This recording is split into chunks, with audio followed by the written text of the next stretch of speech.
More than 100 years ago, W.E.B. Du Bois went door to door interviewing black households.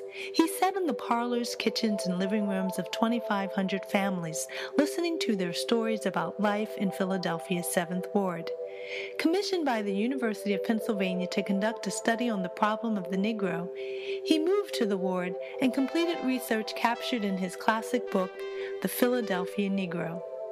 His study was the first to connect the social problems plaguing residents within the ward to the larger systematic issues of segregation and discrimination, rather than the failures of the people themselves.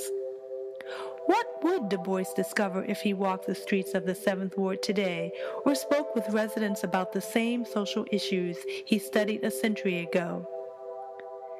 These are Philadelphia residents sharing their perspectives on education, employment, housing, and race relations.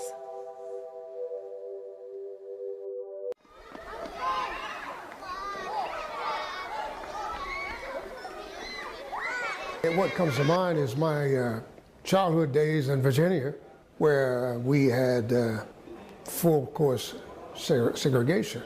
We had the black and white fountains, and if you wanted a sandwich in a white restaurant, you went to the back door and back window and you got it and paid for it that way, and you had to eat it wherever you could. We went to all black schools. Schools in our neighborhoods, the elementary schools were all taught by black teachers. I try to tell the kids in my class, go to school and learn as much as you can because they're still going to give the Caucasian kids the advantage. If 3 people black come for an interview and 3 people white come for an interview, who do you think will get the job? Just like I said, back in my day, it looked like it was, a waste of time sitting in school, because the few fellows that did go to college, they were working doing the same work I was doing. I was better off than they was for not going. One of the main things we stress is education. You've got to have that education. If you don't get anything else, get a strong education and have a purpose. Growing up in the 8th grade, I was the only black. Like the class coming behind me, there were 2. The class behind that, there were 2. I'm from an all-white neighborhood, all white growing up. So we didn't know about black history. We didn't know anything about it. My children taught me black history. One of the good things about the Southern School was that we did get a lot of teaching in black history, much more so than those who lived at North and often went to white schools where they didn't get any, But when you deal with education with our young people, they need to hear it from us, not from white people. They need to hear you're important from us. They need to hear you did things from us, what we did historically. They need to hear that you're important. They also need to hear that you're very creative, and you got to stop letting white folks take from you and say it's their own. Black historic schools teach you a pride. It's not taught in a book. It's just seeped into you. And so you went to school every day and you knew how to behave. You knew what to do.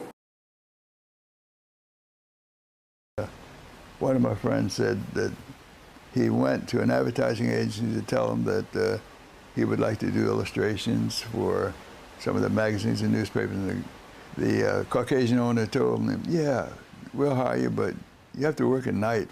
And listen, by the way, would you mind mopping the floor every now and then? While the Italians, they could just talk to John or Joe or Russo or somebody like that and move forward. For African Americans, we had every type of test thrown up in front of us. And it's like anything else. The persons that were making the decision, every so often let a black get through. I worked for an engineering company at 311 Walnut Street. I guess they hired me as the token colored guy to come there and work. And after they hired me, then they hired 2 or 3 other African American and 1 Filipino fella. And things started to open up a little bit. I was a government employee for the Defense Department.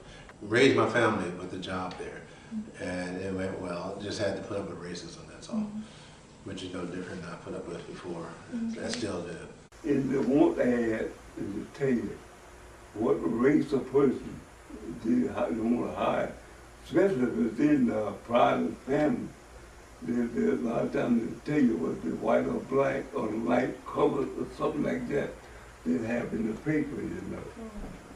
And then when I went in the Army, was initially in North Carolina.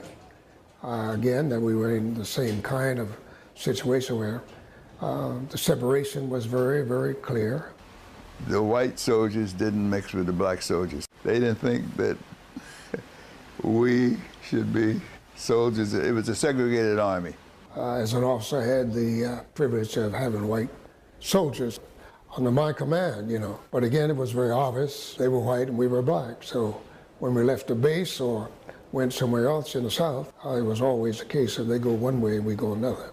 Do you know in Alabama, they fed the German prisoners of war because they were white before they would let the black soldiers eat? The same house for 48 years. They didn't know what to sell the house to me because I was black.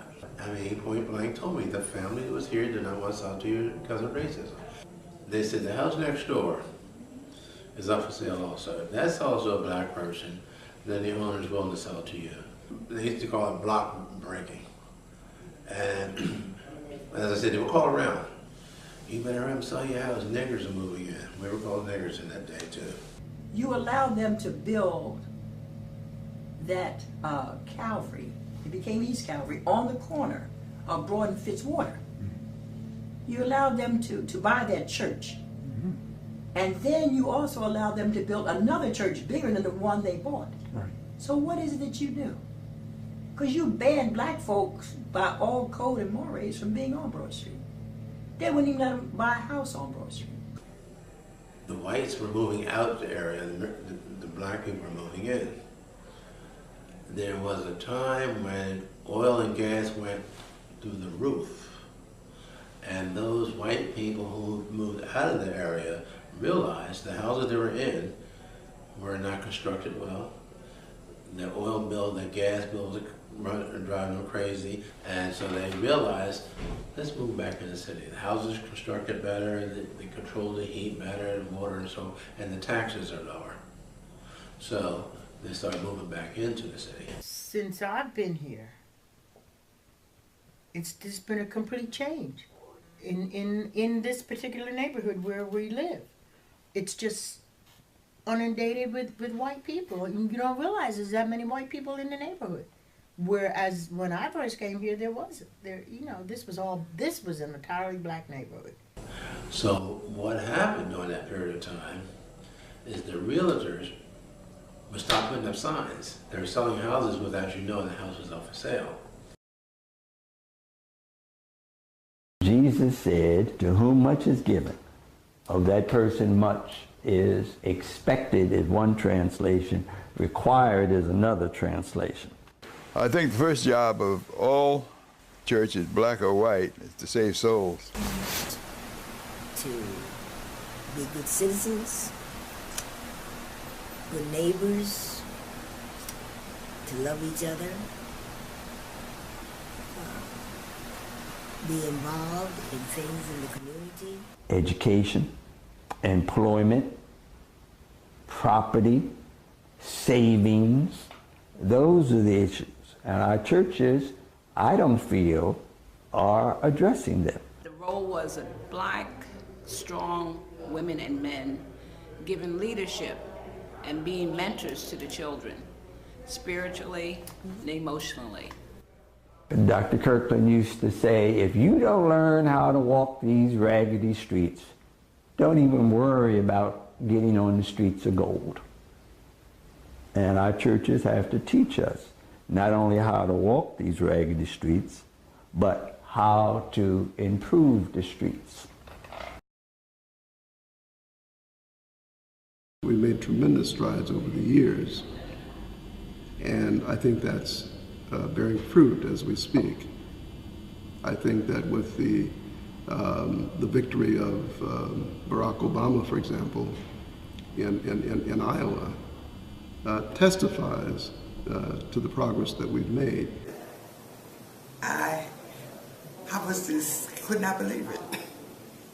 That actually they had voted for a black man. I never thought I'd see that day. It's so much different than when I was a kid. But I'm 76, so it's been a long time since I was a kid. But things have really changed. A lot has to do with the civil rights movement with Dr. King and the sit-ins and all that. Integration is, as I've seen it, has been a slow process. My husband said we got what we asked for, but we lost what we had. The fellowship among the blacks, we lost. We were caught sleeping. And I say, when we're sleeping, they're scheming. A little bit of integration came. And we sat back and did nothing. We did not plan. And we just sat back and we thought what little we had was fine. While you would like to think that we're treated as equals, there's still a very obvious evidence that we are not always treated as equals. We often wonder what would have happened, how would the world have been different had the benevolent despot that Du Bois spoke about really existed. How would the world be different had the benevolent despot taken aside these black boys and black girls and taught them and trained them and worked to incorporate them into the system? How would the world have been different? It may be that the ghetto as we know it would not exist. I won't say that the ghetto would be eliminated, but it would be a very different place had the benevolent despot actually taken a hands-on approach and worked to incorporate black boys and black girls into the system. It is the responsibility of every single generation to come to an understanding of its responsibility and then to fulfill it or not.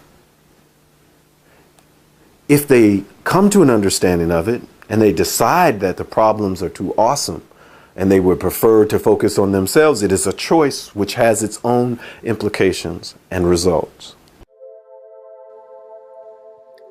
These oral histories attest to the humanity of all people. They illuminate the achievements of Philadelphians who forged a better life for themselves in the face of many challenges. They point to some of the ways that racism has been reshaped, reinvented, and reinforced in the last 50 years. The issues Du Bois outlined continue to persist, and the best way to resolve them is still not clear. Yet, it is only by seeing the connections between a community's past and present and attempting to mitigate the circumstances of its birth that we can assure that the color line will not be the problem of future generations.